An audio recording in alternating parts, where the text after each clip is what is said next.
ನೋಡಿ ಇದು ಸ್ವಲ್ಪ ಈ ಥರ ಕಪ್ ಆಗಬೇಕು. ಆಗಿದೆ. ಇಷ್ಟು ಫೈನ್ ಪೇಸ್ಟ್. ಇಷ್ಟು ಪೇಸ್ಟ್ ಇದೇ ಚಟ್ನಿ ಇದಕ್ಕೆ ಮೇನ್ ಬೇಸ್. ರೈಟ್ಸ್. ನೀವು ಹೇಳ್ದಂಗೆ ಬಂತಲ್ಲ ಸರ್? ಹ್ಞೂ ಸರ್. ಎಣ್ಣೆ ಬಿಟ್ಕೊಳ್ತು. ಗೋರೆಕಾಯಿ ಪಲ್ಯ ಅಂದರೆ ಚೌಳಿಕಾಯಿ ಪಲ್ಯ. ಈಗ ಟೇಸ್ಟ್ ಮಾಡೋದ್ರಿಂದ ಬಾಕಿ.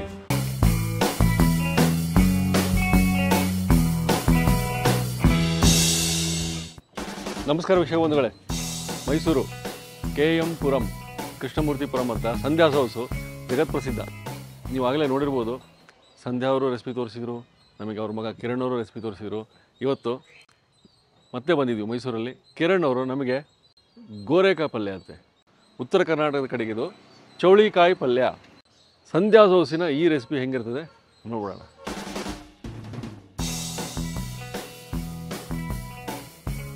ಸರ್ ನಮಸ್ಕಾರ ಅರುಣ್ ಅವರೇ, ಹೇಗಿದ್ದೀರಾ? ಚೆನ್ನಾಗಿದ್ದೀನಿ. ಸಾಬುದಾನ ಕಿಚಡಿ ಬಂದಿದ್ದೀವಿ ನಾವು. ಇವತ್ತು ಗೋರೆಕಾಯಿ ಪಲ್ಯ ಅಂದ್ಬಿಟ್ರಿ. ಹೌದು, ಯೂನಿಕ್ ಆಗಿರೋದು ಒಂದು ರೆಸಿಪಿ ತೋರಿಸ್ತೀನಿ ಇವತ್ತು. ಎಲ್ಲೂ ತಿಂದಿರಲ್ಲ ಈ ತರದ್ದು.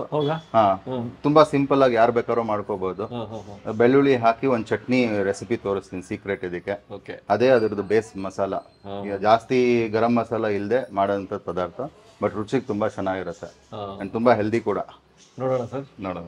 1/4 kg ಗೋರಿಕಾಯಿ ತಗೊಂಡಿದ್ದೀನಿ. ಇದಕ್ಕೆ ಫಸ್ಟ್ ಬಾರ್ಬಿಕ್ಯೂ ಮಾಡ್ಕೊಂಬಿಡೋಣ. Okay okay. ಬಾರ್ಬಿಕ್ಯೂ ಅಂದ್ರೆ ಅದು ಆಸ್ ಇಟ್ ಈಸ್ ಒಲೆಯಲ್ಲಿ. ಹಳ್ಳಿ ಕಡೆಯಲ್ಲೆಲ್ಲ ನೀವು ನೋಡ್ತಿರಲ್ಲ, ಇದ್ರ ಹಾಕ್ಬಿಟ್ಟು ಹಂಗೆ ಫೈರ್ ಹಾಕ್ಬಿಟ್ಟು ಮಾಡ್ತಾರೆ. ನಾವು ಇದರಲ್ಲೇ ಮಾಡ್ಬೋದು. ಈ ತರ ಫ್ರೈ ಮಾಡ್ಕೊಂಡ್ಬಿಡ್ಬೇಕು. ಎಲ್ಲವೂ ನಂಗೆ ಮಾಡ್ಕೋಬೇಕು. ಹಾ, ಮತ್ತೆ ಇದು ಕಾರ್ನರ್ಸ್ ಅಲ್ಲಿ ತೆಕೊಂಡ್ಬಿಟ್ಟಿರ್ತೀನಿ, ಕಟ್ ಮಾಡ್ಕೊಂಡ್ಬಿಟ್ಟಿರ್ತೀನಿ. ಎರಡು ಕಡೆ ಇದು ಎಡ್ಜಸ್ ನ ತೆಗೆದ್ಬಿಟ್ಟಿದ್ದೀರಾ? ಹೌದು. ಈ ತರನು ಫ್ರೈ ಮಾಡ್ಬೋದು, ಇಲ್ಲ ಪ್ಯಾನ್ ಅಲ್ಲೂ ಮಾಡ್ಕೋಬಹುದು.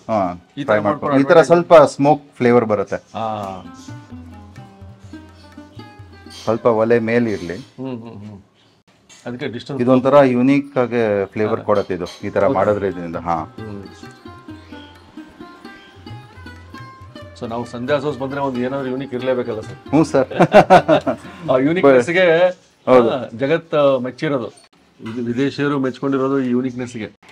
ನೋಡಿ ಇದು ಸ್ವಲ್ಪ ಈ ತರ ಕಪ್ ಆಗ್ಬೇಕು. ಸ್ವಲ್ಪ ಎಣ್ಣೆ ಹಾಕೊಂಡಿದ್ದೀನಿ, ಅದ್ರ ಮೇಲೇನೆ ಹಿಂಗೆ ಮೆತ್ಕೊಂಡಿರತ್ತೆ. ಸರ್ ನಮ್ಮ ವೀಕ್ಷಕರು ಬರ್ತಾ ಇರ್ತಾರೆ ಸರ್ ನಿಮ್ಮ ಹೋಟ್ಲಿಗೆ? ಹ್ಞೂ ಸರ್, ನಿಮ್ ವಿಡಿಯೋ ನೋಡಿ ಸುಮಾರು ಜನ ಬಂದು ನಾವು ವಿಡಿಯೋ ನೋಡಿ ಬಂದಿದ್ದೀವಿ ಟ್ರೈ ಮಾಡ್ಬೇಕು ಅಂತ. ಬಟ್ ಟ್ರೈ ಮಾಡಾದ್ಮೇಲೆ ಹೇಳ್ತಾರೆ ಸಾರ್ಥಕ ಆಯ್ತು ಆ ಟ್ರಾವೆಲ್ ಅನ್ಕೋಣ. ಸುಮಾರು ಜನ ಬಂದಿದ್ದಾರೆ ವಿಡಿಯೋ ನೋಡ್ಕೊಂಡೇನೆ. ಏನಿಲ್ಲ ಅಂದ್ರೆ ಒಂದು 10 ನಿಮಿಷ ಈ ತರ ಫ್ರೈ ಮಾಡ್ಕೊಬೇಕು. ಸಾಫ್ಟ್ ಆಗುತ್ತೆ ಗೋರೆಕಾಯಿ. ಮತ್ತೆ ಈ ತರ ನೋಡಿ, ಈ ತರ ಬ್ಲಾಕ್ ಬರುತ್ತೆ. ಆ ತರ ಅಂದ್ರೆ ಚೆನ್ನಾಗಿ ಬಾರ್ಬಿಕ್ಯೂ ಆಗಿದೆ ಅಂತ. ಸರಿ ಸರಿ ಸರಿ. So total 1/4 kg ಮಾಡ್ಕೊಂಡ್ಬಿಡ್ಬೇಕು. ಹೌದು ಹೌದು, ಮಾಡ್ಕೊಂಡು ಪಕ್ಕದಲ್ಲಿ ಇಟ್ಕೊಳ್ಳಿ. ಆಮೇಲೆ ನಾನು ಮುಂದೆ ಹೇಳ್ತೀನಿ ಕ್ರಮ. ಸರ್ ನೋಡಿ ಈಗ ಆಗಿದೆ. ಸರ್ ಎಲ್ಲ ಟೋಟಲ್ 1/4 kg ಈ ರೀತಿ ಆಯ್ತು. ಇವಾಗ ತೆಗ್ದು ಸೈಡಲ್ಲಿ ಇಟ್ಕೊಂಡ್ಬಿಡೋಣ. Yes sir. ಇವಾಗ ಮೇನ್ ಚಟ್ನಿ ಹೇಗೆ ಮಾಡೋದು ಇದಕ್ಕೆ ಅದು ನೋಡ್ಕೊಳ್ಳೋಣ. ಸರ್ ಮಸಾಲೆಗೆ ಇದೆರಡೆ, 1 ಗೆಡ್ಡೆ ಬೆಳ್ಳುಳ್ಳಿ, 1 ಗೆಡ್ಡೆ ಬೆಳ್ಳುಳ್ಳಿ, ಮತ್ತೆ ಅಚ್ಕಾರದ ಪುಡಿ. ಅಷ್ಟೇನಾ? ಅಷ್ಟೇ. ಹಾಕೊಂಡು ಕುಟ್ಕೊಂಡ್ಬಿಡೋಣ. ಓಕೆ. ಇದು ಮಿಕ್ಸಲ್ಲಿ ಯಾವುದೇ ಕಾರಣಕ್ಕೂ ಮಾಡಬೇಡಿ, ಅಷ್ಟು ಫ್ಲೇವರ್ ಬರಲ್ಲ. ಇದು 1 ಟೇಬಲ್ ಸ್ಪೂನ್ ಹಾಕೊಂಡಿದ್ದೀನಿ ಅಚ್ಕಾರದ ಪುಡಿ. ಚಚ್ಕೊಂಡ್ಬಿಡೋಣ ಚೆನ್ನಾಗಿ. ಆಗಿದೆ. ಇಷ್ಟು ಫೈನ್ ಪೇಸ್ಟ್. ಇದೇ ಚಟ್ನಿ ಇದಕ್ಕೆ ಮೇನ್ ಬೇಸು. ರೈಟ್ಸ್. ಈಗ ಒಂದು ತವಾ ಇಟ್ಕೊಂಡ್ಬಿಡೋಣ. ಸರ್ ತವಾ ಬಂದ್ಬಿಟ್ಟು ಇವತ್ತು ಯೂನಿಕ್ ಆಗಿದೆ ಇದು ಕೂಡ. ಹ್ಞೂ ಸರ್, ಟ್ರೆಡಿಷನಲ್ ಡಿಶ್ಗೆ ಟ್ರೆಡಿಷನಲ್ ತವಾ. ಎಣ್ಣೆ ಸ್ವಲ್ಪ ಒಂದು ಇಡೀ ಜಾಸ್ತಿನೇ ಇರುತ್ತೆ ಇದಕ್ಕೆ. ಈಗ ಆ್ಯಕ್ಚುಲಿ ಪ್ರಕ್ರಿಯೆ ಶುರು. ನಮ್ಮ ಚೌಳಿಕಾಯಿ ಪಲ್ಯ ರೈಟ್ 1.5 ಟೇಬಲ್ ಸ್ಪೂನ್ ಇಷ್ಟು ದೊಡ್ಡದಷ್ಟು ಹಾಕೊಂಡಿದ್ದೇನೆ. ಓಕೆ. ಇಲ್ಲಿವರೆಗೆ ನಾವು ಚೌಳಿಕಾಯಿ ಹೊರ್ಕೊಂಡಿದ್ದಾಯ್ತು, ಗೋರೆಕಾಯಿ. ಹೌದು. Next ingredients. ಹೌದು, ಚಟ್ನಿ ತೋರಿಸಿದೆ ಇವಾಗ. ಹಾಂ ಸರ್. ಇವಾಗ ಇಂಗ್ರೀಡಿಯೆಂಟ್ಸ್ ನೋಡ್ಕೊಂಬಿಡೋಣ. 1 ಟೇಬಲ್ ಸ್ಪೂನ್ ಅಷ್ಟು ಜೀರಿಗೆ, 1 ಟೇಬಲ್ ಸ್ಪೂನ್ ಅಷ್ಟು ಹಳದಿ, 1 ಟೇಬಲ್ ಸ್ಪೂನ್ ಅಷ್ಟು ಕಾಶ್ಮೀರಿ ರೆಡ್ ಚಿಲ್ಲಿ ಇಲ್ಲ ನಾರ್ಮಲ್ ರೆಡ್ ಚಿಲ್ಲಿ ಯೂಸ್ ಮಾಡ್ಬೋದು. ಉಪ್ಪು, ಮೊಸರು 1.5 ಕಪ್ಪು ಇಲ್ಲ 2 ಕಪ್ ಮೊಸರು. Right sir. ಚೆನ್ನಾಗಿ ಬೀಟ್ ಮಾಡಿ ಕಲಸಿ, ಲಮ್ಸ್ ಎಲ್ಲ ಹೊಟ್ಟೋಗಿರುತ್ತೆ, ಹಾಗೆ ಇಟ್ಕೊಂಡಿರ್ಬೇಕು. ಓಕೆ. ಈಗ ತೋರಿಸ್ತೀನಿ. ಈಗ ಎಣ್ಣೆ ಕಾದಿದೆ, ಜೀರಿಗೆ ಹಾಕೊಂಡ್ಬಿಡೋಣ ಫಸ್ಟ್. ಜೀರಿಗೆ. ಹಾಂ, ಎಸ್.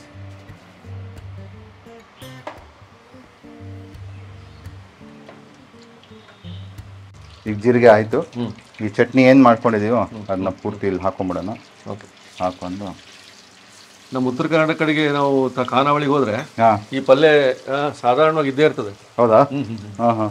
ಬಟ್ ನೀವು ಮಾಡೋದು ಸ್ವಲ್ಪ ಬೇರೆ ಇದೆ ರೀತಿ, ಅದಕ್ಕೋಸ್ಕರ ಇದು ಯೂನಿಕ್ ಆಗಿದೆ ರೆಸಿಪಿ. ಹೌದು, ತುಂಬಾ ಯೂನಿಕ್ ರೆಸಿಪಿ. ಹೌದೌದು, ಎಲ್ಲಿ ಬೇಕಾದ್ರೂ ಮಾಡ್ಕೋಬಹುದು. ಈವನ್ ಸ್ವಲ್ಪ ಕ್ಯಾಂಪಿಂಗ್ ಹೋಗ್ತಾರಲ್ಲ ಕೆಲವರು, ಅಲ್ಲೇ ಅಲ್ಲೂ ಕ್ಯಾಂಪ್ ಫೈರ್ ಮಾಡ್ಕೊಂಡು ಈ ಬಾರ್ಬಿಕ್ಯೂ ಎಲ್ಲ ಮಾಡ್ಕೊಳ್ತಾರಲ್ಲ, ಅದ್ರ ಜೊತೆ ಇದು ಮಾಡ್ಕೊಂಡು ತಿನ್ಬೋದು. ಸೊ ಬೆಳ್ಳುಳ್ಳಿ ಚೆನ್ನಾಗಿ ಹುರ್ಕೋಬೇಕು, ಹಸಿ ವಾಸನೆ ಹೋಗೋ ತನಕ ಹುರ್ಕೋಬೇಕು. ನೋಡಿ ಇದಾಯ್ತು. ಇವಾಗ ನೆಕ್ಸ್ಟ್ ತಕ್ಷಣ ರೆಸಿಪೀಸ್ ಹಾಕೋಬೇಕು, ಯಾಕಂದ್ರೆ ಇದು ಸುಟ್ಟೋಗತ್ತೆ. ಹೌದು, ಜಾಸ್ತಿ ಬೇಯಿಸಬಾರ್ದು. ಅರ್ಶನ ಹಾಕೊಂಡ್ಬಿಡ್ತೇನೆ ಫಸ್ಟ್ ಅರ್ಶನ. ಆಮೇಲೆ ರೆಡ್ ಚಿಲ್ಲಿ ಪೌಡರ್, ಇಮಿಡಿಯೇಟ್ ಆಗಿ ರೆಡ್ ಚಿಲ್ಲಿ ಪೌಡರ್. ನೋಡಿ ಕಲರ್ ಬಿಡ್ಕೊಳತ್ತಲ್ಲ, ಇದೇ ಕಲರ್ ಕೊಡೋದು ಕಾಶ್ಮೀರಿ ರೆಡ್ ಚಿಲ್ಲಿ. ಅದಾದ ತಕ್ಷಣ ಸೀದಾ ಮೊಸರು ಹಾಕೊಂಡ್ಬಿಡೋಣ. ಚೆನ್ನಾಗಿ ಹಾಕಿ ಕಲಿಸ್ತಾನೆ ಇರ್ಬೇಕು, ಇಲ್ಲ ಅಂದ್ರೆ ಹೊಡ್ಕೊಂಡ್ಬಿಡುತ್ತೆ. ಜಾಸ್ತಿ ಹುರಿಯಂಗಿಲ್ಲ ಮಸಾಲೆನ. ನೋಡಿ ಬಣ್ಣನೇ ಚೇಂಜ್ ಆಯ್ತಲ್ಲ ಸರ್. ಹೌದು, ಕಲಿಸ್ತಾನೆ ಇರಬೇಕು. ಫ್ಲೇಮ್ ಮಾತ್ರ ಲೋಲ್ ಇರಲಿ, ಹೈ ಇಟ್ಕೊಂಬೇಡಿ, ಹೊಡೆದೋಗತ್ತೆ ಮೊಸರು. ಇದಕ್ಕೆ ರುಚಿಗೆ ತಕ್ಕಷ್ಟು ಉಪ್ಪು ಹಾಕೊಂಡ್ಬಿಡೋಣ. ನಾನೊಂದು 1 ಟೀ ಸ್ಪೂನ್ ಇಟ್ಕೊಂಡಿದ್ದೀನಿ. ಆಮೇಲೆ ಬೇಕಿದ್ರೆ ಹೆಚ್ಚಿಗೆ ಮಾಡ್ಕೊಬೋದು. ಆಯ್ತು. ನೋಡಿ ಇದು ಎಣ್ಣೆ ಬಿಟ್ಕೊಳ್ಳೋ ತನಕ, ಕುದಿ ಬರೋ ತನಕ ತಿರುಗಿಸ್ತಾ ಇರಬೇಕು.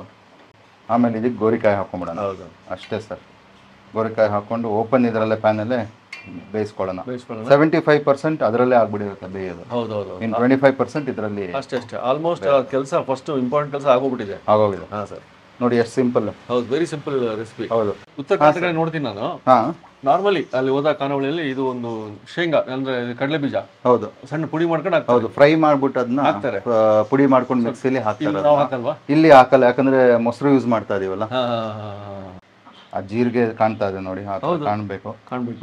ಮತ್ತೆ ಇದನ್ನ ಯಾವ್ದೇ ರೀತಿಗೂ ಕಟ್ ಮಾಡ್ಕೊಳಕ್ ಹೋಗ್ಬೇಡಿ, ಹಿಂಗೆ ಉದ್ದಾನೇ ಇರಲಿ. ಉದ್ದುದ ಇರಲಿ, ಅವಾಗ್ಲೇ ಅದು ಅದರದ್ದು ಟೆಕ್ಸ್ಚರ್ ಆಗ್ಲಿ, ಇಲ್ಲ ಅದು ಕಾಣಕ್ಕೂ ರುಚಿಯಾಗಿ ಕಾಣುತ್ತೆ. ಯಾಕಂದ್ರೆ ಬಾರ್ಬಿಕ್ಯೂ ಅಲ್ಲ. ಹೌದೌದು. ನೋಡಿ ಇವಾಗ ಘಮ ಬರ್ತಾ ಇದೆ ಸರ್. ಇದು ಒಂದು ಕುದಿ ಬರುತ್ತೆ. ಕುದಿ ಬಂದ್ರೆ ಮತ್ತೆ ಎಣ್ಣೆ ಬಿಟ್ಕೊಳತ್ತೆ. ಈ ತರ ಬಿಟ್ಕೊಂಡ್ರೆ ಗೋರಿಕಾಯಿ ಹಾಕ್ಬಿಡೋಣ. ನೋಡಿ ನೀವು ಹೇಳ್ದಂಗೆ ಬಂತಲ್ಲ ಸರ್. ಸರ್, ಎಣ್ಣೆ ಬಿಟ್ಕೊಳ್ತು. ಸ್ವಲ್ಪ ಇವಾಗ ಹೈ ಮಾಡ್ಕೊಂಬಿಡೋಣ. ಕುದಿ ಬರ್ಬೇಕಲ್ಲ, ಹೈ ಮಾಡ್ಕೊಂಡ್ರೆ ಹಾಕ್ಬಿಡೋ ಸರ್. ಒಂದು ಕುದಿ ಬರಲಿ. ಈ ಪ್ರೊಸೆಸ್ಸಲ್ಲಿ ನೋಡಿ ಹಾಕೊಂಡ್ಬಿಟ್ಟೆ. ಪ್ರಾಸೆಸ್ಸಲ್ಲಿ ಎಷ್ಟು ಪರ್ಫೆಕ್ಷನ್ ಇರಬೇಕು. ಹೌದು. ಆಮೇಲೆ ರೆಸ್ಪೆಕ್ಟ್ ಕೊಡ್ಬೇಕು ನಾವು ಪ್ರೊಸೆಸ್ಸಿಗೆ. Correct. If you don't give respect, correct. ಹೌದು, ಇಟ್ ಈಸ್ ಇದು ಟೇಸ್ಟ್ಲೆಸ್ ಅಂತಾರಲ್ಲ, ಅವಾಗಲೇ ಹಂಗಾಗೋದು. Taste depends on the respect you give on the procedure. Right. ಬೇಕಾದ್ರೆ ಎಣ್ಣೆ ಕಡಿಮೆ ಬೇಕು ಅನ್ನೋರು ಕಡಿಮೆನೂ ಹಾಕೋಬೋದು. ನಾವು ಸ್ವಲ್ಪ ಜಾಸ್ತಿ ಹಾಕೊಂಡಿದ್ದೀವಿ, ಯಾಕಂದ್ರೆ ಅದಕ್ಕೆ ರುಚಿ ಕೊಡೋದೇ ಎಣ್ಣೆನ. ಇವಾಗ ಇದನ್ನ ಹಂಗೆ ಬಿಟ್ಬಿಡೋಣ ಸಿಮ್ಮಲ್ಲಿ. ಒಂದು 5 ನಿಮಿಷ ಆಗಿ. ಒಂದು ಎಷ್ಟು 5 ಮಿನಿಟ್ಸ್ ಬಿಟ್ಬಿಡೋಣ ಸರ್? ಆಫ್ ಮಾಡ್ಕೋಬೇಕಾ? ಇಲ್ಲ, ಸಿಮ್ಮಲ್ಲಿ ಇಟ್ಕೊಂಡು ಬಿಟ್ಬಿಡೋಣ. Okay, done sir. ಸರ್, ಇದು ಆಗ್ತಾ ಇರಲಿ. ಇದ್ರ ಒಟ್ಟಿಗೆ ಒಂದು ಕಾಂಬಿನೇಷನ್ ಅಂದ್ರೆ ಈರುಳ್ಳಿದು ಸಲಾಡ್. ಈರುಳ್ಳಿ ಸಲಾಡ್ ಮಾಡಿ ಇದನ್ನು ಬಾರ್ಬಿಕ್ಯೂ ಸ್ಟೈಲಲ್ಲೇ ಮಾಡೋಣ, ನೋಡ್ಕೊಳ್ಳೋಣ. ಇದು ಕಾಂಬಿನೇಷನ್ ಇದಕ್ಕೆ? ಹ್ಞೂ ಸರ್. ಇದು ಮತ್ತೆ ರೊಟ್ಟಿ. Yes sir. ಜೋಳದ ರೊಟ್ಟಿ ಜೊತೆನೂ ತಿನ್ಬೋದು, ಚಪಾತಿ ಜೊತೆನಾರು ತಿನ್ಬೋದು, ಫುಲ್ಕಾ ಜೊತೆನಾರು ತಿನ್ಬೋದು. ಕಾಂಬಿನೇಷನ್ ಇದು. ಹೌದು, ಈ ಥರ ರಿಂಗ್ಸ್ ಥರ ಮಾಡ್ಕೊಂಡ್ಬಿಟ್ಟಿರ್ತೀನಿ ಈರುಳ್ಳಿನ. Unique sir. ಫ್ರೈ ಮಾಡ್ಕೊಂಬಿಡೋಣ.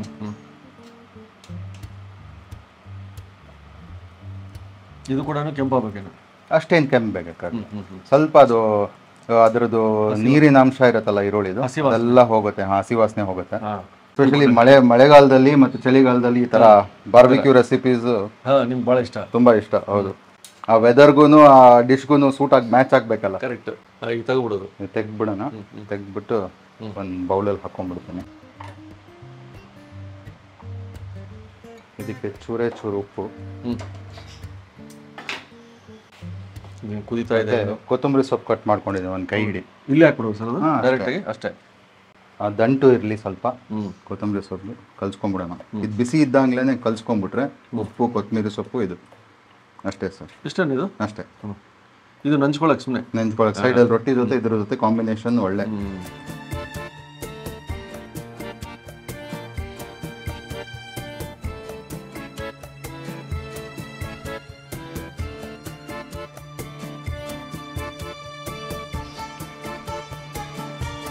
ಇನ್ನೇನು ಬೆಂದಿದೆ. ಬೆಂದ ತಕ್ಷಣ ಅದು ಗೊತ್ತಾಗುತ್ತೆ. ಸ್ವಲ್ಪ ಈ ಗ್ರೇವಿನ ಗಟ್ಟಿ ಮಾಡ್ಕೊಳಕ್ಕೆ ಹೈ ಮಾಡ್ಕೊಂಡಿದ್ದೀನಿ ಫ್ಲೇಮು. ಆಯಿತು. ಸೆಮಿ ಗ್ರೇವಿ ಆಗ್ಬಿಡುತ್ತೆ. ಸೆಮಿ ಗ್ರೇವಿ ಅವಾಗ ಅದು ಬೇಸ್ ಮಸಾಲ ಎಲ್ಲ ಅಂಟ್ಕೊಳ್ಳುತ್ತೆ ಗೋರಿಕಾಯಿ. ಅಲ್ಲಿವರೆಗೆ ನಾವು ಕುದಿಸ್ತಾ ಇದ್ದೀವಿ. ಹೌದು ಸರ್, ನಾನು ಅಬ್ಸರ್ವ್ ಮಾಡಿದ ಪ್ರಕಾರ ಇದೊಂದು ಬೆಳ್ಳುಳ್ಳಿ ಹಾಕೊಂಡ್ರಿ. ರೆಸ್ಟೋರೆಂಟ್ ಅಲ್ಲಿ ಮಾತ್ರ ಸರ್, ನಮ್ದು ಹೋಟ್ಲಲ್ಲಿ ಸಾತ್ವಿಕ ಆಹಾರ ಮಾತ್ರ ಮಾಡೋದು, ಅದಕ್ಕೆ ಈರುಳ್ಳಿ ಬೆಳ್ಳುಳ್ಳಿ ಯೂಸ್ ಮಾಡಲ್ಲ. ಬಟ್ ಇವಾಗ ನಿಮ್ಗೆ ಚಾನೆಲ್ಗೆ ತೋರಿಸ್ತಾ ಇದೀವಿ ಬೇರೆ ಬೇರೆ ತರವಾರಿ ರೆಸಿಪೀಸ್. ನಿಮ್ಮ ಒಂದು ಫೇವರೇಟ್. ಹೌದು. ಸೊ ಅದನ್ನ ಮನೇಲಿ ಮಾಡ್ಕೋಬಹುದಲ್ಲ ಎಲ್ಲರೂ ಬಾರ್ಬೆಕ್ಯೂ ಸ್ಟೈಲಲ್ಲಿ. ರೈಟ್ ಸರ್, ಅಂತೂ ನಮ್ಗೊಂದು ಶೇಪ್ ಬಂತ. ಹಾ ಸರ್, ನೋಡಿ ಟೆಕ್ಸ್ಚರ್ ನೋಡಿ. ಹಾ ಸರ್. ಮತ್ತೆ ಅದೆಲ್ಲ ಮಸಾಲೆ ಅಂಟ್ಕೊಂಡಿದೆ ಗೋರಿಕಾಯಿಗೆ ನೋಡಿ. ಇಷ್ಟಿದ್ರೆ ಸೆಮಿ ಗ್ರೇವಿ ಅಂದ್ರೆ ಸೆಮಿ ಗ್ರೇವಿ. ಹೌದು. ಸರಿ, ಚಪಾತಿ ಜೊತೆ ಟ್ರೈ ಮಾಡೋಣ. ಹಾ ಸರ್. ನಮ್ಮ ವೀಕ್ಷಕರಿಗೆ ನೀವು ಮನೆ ಊಟ ರಸದೂಟ ಆಗ್ಲಿ ಅಂತ ಹೇಳಿ ನಿಮ್ಮ ಒಂದು ಸ್ಪೆಷಲ್ ರೆಸಿಪಿ ಅಂತಾರಲ್ಲ ಆ ಥರ ನಿಮ್ಮ ಬತ್ತಳಿಕೆಯಲ್ಲಿ ರೆಸಿಪಿ ತೋರಿಸಿದ್ರಿ. ಗೋರೆಕಾಯಿ ಪಲ್ಯ ಅಂದರೆ ಚೌಳಿಕಾಯಿ ಪಲ್ಯ. ಈಗ ಟೇಸ್ಟ್ ಮಾಡೋದೊಂದೇ ಬಾಕಿ. ಕಿರಣ್ ಅವರು ಸಂಧ್ಯಾ ಹೌಸಿಗೆ ಬಂದಿದ್ದು ಸಾರ್ಥಕ ಅನಿಸ್ಬಿಡುತ್ತೆ. ಯಾಕಂದರೆ ಈ ಪರಿಮಳ ಇದೆಯಲ್ಲ ನನಗೆ ಇನ್ವೈಟಿಂಗ್. ನೋಡಿ ಎಷ್ಟು ಕಡಿಮೆ ಇಂಗ್ರೀಡಿಯೆಂಟ್ಸು. ಇಷ್ಟೇ ತೊಗೊಂಬಿಟ್ಟು ಒಂದು ಚಪಾತಿ ಇದೆ, ರೆಡಿಯಾಗಿದೆ, ಟೇಸ್ಟ್ ಮಾಡ್ಬಿಡೋಣ. ಇವತ್ತಿನ ದಿನ ನಾವು ಕೆಂಗೇರಿಲಿದ್ದರೆ ಅಲ್ಲಿಂದ 2 hours ಬೇಕು ಹೊಸಕೋಟೆಗೆ ಹೋಗಿ ಏನೋ ಒಂದು ಟೇಸ್ಟ್ ಮಾಡಬೇಕು ಅಂದರೆ. ಅದೇ ಮೈಸೂರಿಗೆ ಬರಬೇಕು ಅಂದರೆ 1.5 ಗಂಟೆ. 1.5 ತಾಸಲ್ಲಿ ಬಂದರೆ ಅದ್ಭುತವಾದ ಸಾತ್ವಿಕ ಆಹಾರ ಒಟ್ಟಿಗೆ ನೀವು ಸಂಧ್ಯಾ ಹೌಸಲ್ಲಿ ಎಲ್ಲ ಸವಿಬೋದು. ಇವತ್ತು ನಿಮಗೋಸ್ಕರ ನಮಗೋಸ್ಕರ ಕಿರಣ್ ಅವ್ರು ನಮ್ಗೆ ತೋರಿಸಿರೋದು ಗೋರೆಕಾಯಿ, ಅಂದರೆ ಉತ್ತರ ಕನ್ನಡದಲ್ಲಿ ಚೌಳಿಕಾಯಿ ಪಲ್ಯ ಅಂತ ಹೇಳಿದ್ರಲ್ಲ. ಚಪಾತಿ ಬೇರೆ ರೆಡಿ ಇದೆ. ಒಂದು ಚಪಾತಿ ತೊಗೊಂಡು ಇದನ್ನು ನಮಗೋಸ್ಕರ ಸ್ಪೆಷಲಾಗಿ ತೋರಿಸಿರೋ ರೆಸಿಪಿ. ಸ್ಪೆಷಲ್ ಇರಲೇಬೇಕು. ಟೇಸ್ಟ್ ಮಾಡಿ ನೋಡ್ಬಿಡೋಣ. ಟೇಸ್ಟ್ ಮಾಡಿಬಿಡೋಣ.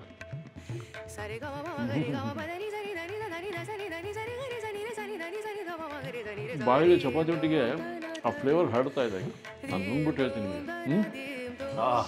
ಇವಾಗ ಗಂಟಲ್ಲಿ ಇಳಿದ್ಮೇಲೆ ಹೇಳಬೇಕಾದ ಅಂಶ ಇದೆ. ಮೊಸರು ಹಾಕ್ಕೊಂಡ್ರು, ಆ ಹುಳಿ ಅಂಶ ಒಟ್ಟಿಗೆ ಮಸಾಲೆ ಎಲ್ಲ ಬೆರೆತು ಅದ್ಭುತವಾದ ರುಚಿ ಕೊಡ್ತಾ ಇದೆ. ಕಿರಣ್ ಅವರಿಗೆ ಒಂದು ಧನ್ಯವಾದಗಳು. ಆ್ಯಕ್ಚುಲಿ ಇಂಥ ಒಂದು ಅವರ ಬತ್ತಳಿಕೆಯಿಂದ ಬಿಟ್ಟಿರೋ ಒಂದು ರೆಸಿಪಿ ಇದು ನಿಮಗೆ ಸೂಪರ್ ಆಗಿದೆ. ಚಪಾತಿ ಮೇಲೆ ಚಪಾತಿ ತಿನ್ಬೋದು ನೀವು. ಸಂಧ್ಯಾ ಹೌಸಲ್ಲಿ ಇಲ್ಲಿ ಬಾಳೆ ಎಲೆ ಸಾತ್ವಿಕ ಆಹಾರ ಸಿಗುತ್ತೆ ನಿಮಗೆ. ಇದು ನೀವು ಮನೇಲಿ ಮಾಡ್ಕೊಳ್ಳಿ ಅಂತ. ಅದರೊಟ್ಟಿಗೆ ಒಂದು ಬಾರ್ಬೆಕ್ಯೂ ಸ್ಟೈಲಲ್ಲಿ ಈರುಳ್ಳಿ ಸಲಾಡ್ ಕೊಟ್ಟರು, ಅದನ್ನು ಚಪಾತಿ ಒಟ್ಟಿಗೆ ಹಾಗೆ ನಂಚ್ಕೊಳ್ಳೋಕ್ಕೆ, ಕೊತ್ತಂಬರಿ ಒಟ್ಟಿಗೆ. ಅದಕ್ಕಾಗಿ ಹೋಗ್ತೀವಿ ನಾವು. ಚಪಾತಿ ಒಟ್ಟಿಗೆ ನೀವು ಗೋರೆಕಾಯಿ ಚೌಳಿಕಾಯಿ ಪಲ್ಯ ಮಾಡಿಕೊಂಡು ನಮಗೆ ಕಾಮೆಂಟ್ಸ್ ಹಾಕಿ. ನಾನು ಬರ್ತೀನಿ ಮತ್ತೆ ಮುಂದಿನ ಎಪಿಸೋಡ್ ಮತ್ತೆ ಸಿಗೋಣ. ಮುಗಿಸ್ತೀನಪ್ಪ. ಇದಂತೂ ಹೇಳ್ಬೇಕು ನಿಮಗೆ. ಈ ಬ್ಯಾಚುಲರ್ಸು ಕಲ್ಕೋಬೋದು ಈಸಿಯಾಗಿ ಮನೆಯಲ್ಲಿ. ನೀವು ಮಾಡ್ಕೋಬೋದು. ಮಾಡ್ಕೊಂಡು ಟೇಸ್ಟ್ ಹೆಂಗೆ ಬಂತು ನಮಗೆ. ಮತ್ತೆ ಸಿಗೋಣ.